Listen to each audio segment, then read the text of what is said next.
I'm counting down the weeks until my last frost by starting seeds every week and sharing what I'm starting with you. If you're new, my name's Leela, and I currently garden in Zone 7B in Virginia. I primarily grow cut flowers and vegetables, so that's what I've been starting and growing. But this week, I thought we could start off with recapping and showing you how the seeds that I've been starting with you all have been doing. So in order to do that, we're going to have to go inside, and I'll show you my seed starting setup. And if you enjoy this video, be sure to like and subscribe so you can see more and also see how these seedlings do out in the garden, because they're going to be going out pretty soon. So let's go inside. Hello, and welcome back to my garden diaries. Also, welcome to my growing room / office. This is where I grow all my seeds. I've turned the lights off because if I do, you can't see my beautiful face. So, yeah, this is an old shelving unit from a store that I actually got for free. And all the lights are just shop LED lights. And I thought we could look at some of the things that we've started together. I'm going to save some of the projects, but I've been doing my weekly series where I sow the seeds that I want to have sown leading up to my last frost, which is now 5 weeks away. We're so close, but so far. So next week is going to be a big week. So I think what I'm going to do today is not really start that many seeds, and I'm just going to show you what I have growing and how things are doing. Except for those big projects, like I have a ranunculus experiment ongoing, I have some dahlias ongoing, so yeah, I'll just show you what I got grown because there's a lot up here.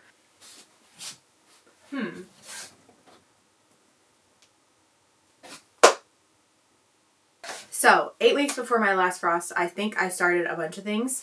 The first thing that came up, which I posted about on Instagram, is the bunny tails, and they're doing great. They're doing good. I also started a second round of onions. I started the red variety and a white variety. And what's interesting is that I got both seeds last year, so they're old, which onion seeds and carrot seeds, everyone says you shouldn't, or not you shouldn't, but they won't grow as well the longer they are from when you got them. So you should use them up when you can because the germination will decrease as time goes on. And what's interesting is that the red onions have been perfectly fine, but the white onions, which are candy, they're not doing too good. I have another round that I started. I have a bunch of different onion successions going, not really on purpose, but this is where we find ourselves. So I have a few different onion successions. These ones are doing okay. And again, the white ones did not do as much as the purple ones, so that's okay. Last year I had a really hard time with my Dusty Miller until I put it outside, and then they germinated beautifully. I could not get them to germinate inside for some reason. But then when I planted them out into the garden, I think they got too moist, like they dampened off, or I had a fungus gnat problem. I'm not sure. Something was wrong with them and they just died. So I'm trying again, and they're still not doing as well as I would like them to do, but better than nothing. I have my first batch of Orangium, or the blue glitter. They look really good dried, so I'm really excited about those. And also a second round of my retro echinops. They did not germinate. I don't know what I did wrong or what's going on, but they did not come up. I have a few in my garden, so I'm not worried about them. And there are a few other bits and bobs that I started that first 8 weeks ago, or 3 weeks ago for 8 weeks before my last frost, that are all doing pretty good. The only ones that didn't do well are the retro, and the Dusty Miller, but that's kind of a theme for me, I guess. I don't know. What else do we have in here?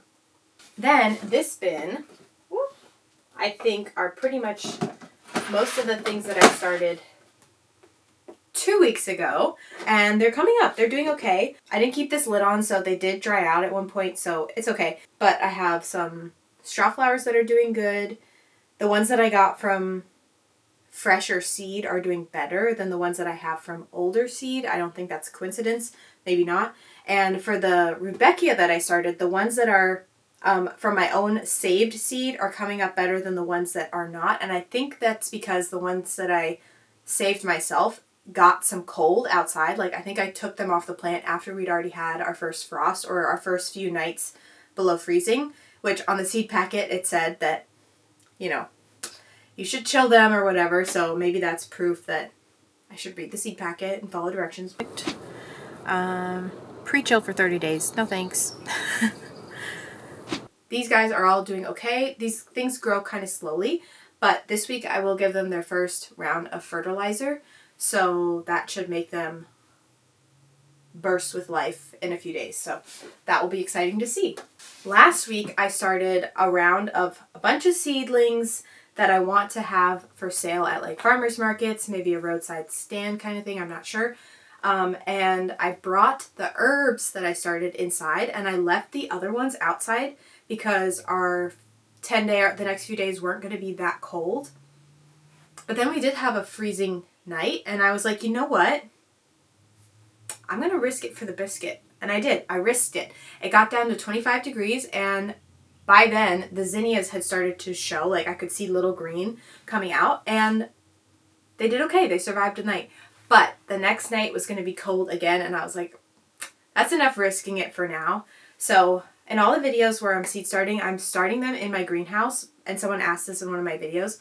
I'm in zone 7B, so we are still getting pretty cold nights here and there. Like the weather's doing its like, woo, spring and fall is just like, it's like a box of chocolates. You never know what you're going to get when you wake up. So I start all my seeds out in my greenhouse because I can get dirt everywhere. I don't have to clean up. It's just like really nice. But then I bring all the seeds inside here. And that's what I normally do. But I wanted to kind of see with the warm days, could I get warmer loving seeds to germinate? And they did. So I think in the next few weeks, I can play around with that because I'm running out of space. But there are some things that I'm going to be taking off the shelf. And I'll talk about that in a second. So I finally brought those inside. And this was, last night was their first night inside. So for all the herbs, I see life. I see movement. I'm keeping this lid on them because not all of them are up as much as I would like. So basil was the first to pop, and then I lost track of what the other three are, but I see life in all of them, which is really, really good, and I'm excited about that. I sowed lemon balm, mint, peppermint, not spearmint, and lavender. So I'm excited. The lavender, the mint, all of these things probably could have been sown a few weeks before. They definitely actually should have probably been sown, I think because they grow a little bit slower, but I'm very pleased with the fact that they're alive and they're living, and I'm going to try to keep it that way. So I also don't know what those seeds or plants look like as babies, so this is a good learning experience just to kind of see what they look like. So that's that. Those are from last week, and then these are also from last week. They're drying out a bit, so I'm going to give them a water, but the zinnias are the first thing that popped up. Again, these were in my greenhouse until last night, so they did go through a freezing night. It didn't get clearly too frosty in there, too cold.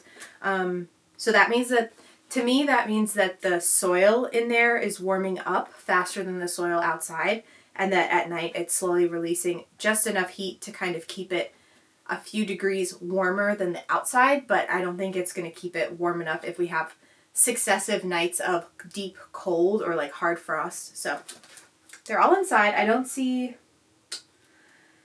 any tomatoes or peppers, and I don't see the snapdragons yet, but I'm going to keep them in here. I'm going to keep them moist, keep them watered. The zinnias are looking great, so I'm very excited about that. So we've done these two, we've done this, we've done that. My celery is here. I had it outside. Then someone said you don't want them to go outside too early. And what it said on Johnny's seeds is that you shouldn't put them out to temperatures that are colder than what they are growing in, which is what I did. So we'll have to see. And then I came in here one day and I was like, wow, it really smells like celery. And they had like all wilted. So I've been trying to revive my celery. And these are something that grows really, really slow. So like, I don't know if there's time to restart celery seeds, but I'm going to be happy with the celery that I have and go from there because I don't know. I've never grown celery before. So my little set, they're not that sad. They smell great. They smell really good. Then I have 3 actual trays. Like these are actual seed starting trays. I have up here is this is some scabiosa that I started, I don't know when. I started these on January 31st, and I also started some Prairie Sun Rudbeckia on the same day. I didn't really film it. It was actually the day that I started my $50 cut flower garden seeds. After I was done with that video, I sowed these 2 trays, and I'm regretting that. I am regretting that because look how much room these are taking up. The seedlings are very itty bitty. They're very small. These 2 trays worth of seedlings could be in half of one of these bins, and they'd be perfectly fine and they'd be happy. So, lesson learned. I don't know why I thought that was a good idea, but those are the 2 trays that are going to come outside with me today. I'm going to be putting them in my little cold frame. We do have some freezing temperatures. We have 1 more month-ish until our last frost, but we don't have any freezing temperatures in the current forecast, so they'll definitely be okay outside. I'm not going to harden them off. But Monty Don, this is what he does. He has things in his greenhouse. He puts them in a cold frame. Then he takes them out of the cold frame. Then he puts them in the garden. So I'm going to try to emulate that and see how that works. And then the last tray is the tray that I also want to take outside today. These are seedlings that I'm going to be honest, I don't care that much about. But again, I can't really bring myself to kill them. If nature kills them, that's not my fault. It's nature's... That's on nature. You know, that's on Mother Earth. That's not my fault. I gave them some fertilizer last week, and these have doubled.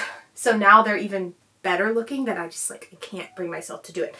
So, I'm going to take them out. I'm going to be careful. Some of these are phlox, which don't like having their little roots disturbed. So I'm going to put them in little pots. And I also have some mystery rose forget-me-nots, which are biennials. So all the ones that I sowed last year, I thought they were annuals because they're listed as annuals, but they are actually biennials, so biennials, whatever, and they did not bloom for me. But they are still in my garden. They've survived all the cold that we've had. They've gotten a lot bigger than when I put them in the ground, so I think that means that their roots are doing their thing, and that this spring I should have some beautiful pink forget-me-nots. We'll see. Anyways, these ones will be my ones for next year, maybe, if they survive again. And I also have some dark purple bachelor's buttons. I love bachelor's buttons. They're not a really good cut flower because they're so fiddly and so fragile. But I just love the texture and I love the color. And they bloom at a time of the year when there's not that many other things in my garden blooming. So I have those dark purple ones. I'm going to put those in pots as well. And then I'll have this really, really nice. This is my nice seedling tray that I bought in one of my very first videos from Never Sink Farm. The jury is still out on whether I feel I need trays like this. I don't think I do, because I like starting seeds like this, just like in these little pots until they're a few weeks old or big enough, and then sort of spreading them out in just like a simple tray that they can live in for a few weeks. I don't think I'm the type of person who wants to coddle seeds for weeks and weeks. I want to be able to start them so that I can time it so that they're kind of going out right when I need to be putting them in a larger container. I can just put them outside. That's kind of the goal, but I'm still learning. I'm still figuring things out. So I want this tray to be for lettuces. I want to put lettuces. I want to start lettuces in here. Yeah. So I want to clear this out. So today, this and this are coming outside with me. This is coming outside with me. And, oh yeah. We also started nasturtium. No movement. These were also outside. I think they need the warmth, so I think they're going to love it inside. And I think within a day or so, at least I feel like within a week, these will start for me. But we'll have to see. We'll find out. Okay. You don't know it, but it's been an hour. I can't see myself. I need to see myself to know that I'm okay. Okay. Listen, this is the reality of me working at home. I'm going to take my little baby plants. We're going to put them outside. I'm so excited to have more room on my shelf. And these guys are actually pretty big. I didn't show you them, but now I'll show you. These are the scabiosas. They fell over because my cat decided to sit in them and then knock them over. All just fully upside down, flipped, knocked over, not just oh, push, fully. Anyways, we picked up some dill seeds when that happened because they were also in here messing with my dried dill. So there's dill seeds everywhere. this little smorgasbord of seeds is going outside. And now I have this humidity dome to use for other things. I feel like seeing how people manage a lot of seeds is also helpful to me. So this is how I'm managing all of my seeds. This is also, I only have a few of these. This is like broke people gardening. But I also only have a few of these bottom watering trays, so when I put them outside, they're not going to need that. So I will be taking them out to move them eventually, which should be in a few weeks. So I'm just going to put them out there, and they're going to be out there. I'm going to water them, keep an eye on them, fertilize them. But yeah, they won't need to be moved, hopefully, unless I change my mind about everything, which is very likely. So I'm going to put these outside, using the tray to get them there, and then take the tray out. Sort of same story with this one. The humidity dome is going to go off because they'll be outside. I did sow a second succession once I realized that this was really an inefficient use of my space. Now I have this other humidity dome. Oops. I'll also have the bottom watering tray.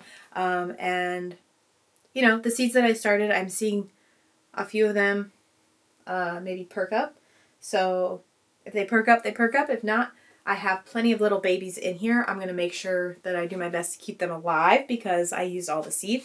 So yeah, these are going to go outside. No hardening off, but they're going to be going in a cold frame. So it's like a mini greenhouse. So they should be all right for the next few days. And then if we get another cold snap, they will have had time outside to be tough. Toughen up. You got a long life ahead of you. I need beautiful flowers out of all of you. I don't know how to speak plant, but yep, that's going out too. And now, you need to come with me too.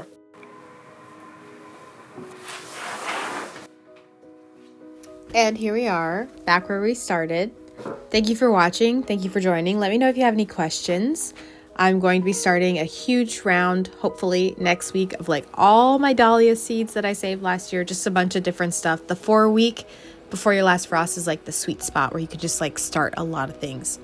So I'm going to be working on clearing out my shelves, caring for these seeds, fertilizing them. Thank you so much for being here. Make sure you like and subscribe, and I'll see you in the next one. Who knows what we might be doing? I think it's time we do some pruning, but we'll see. All right, bye.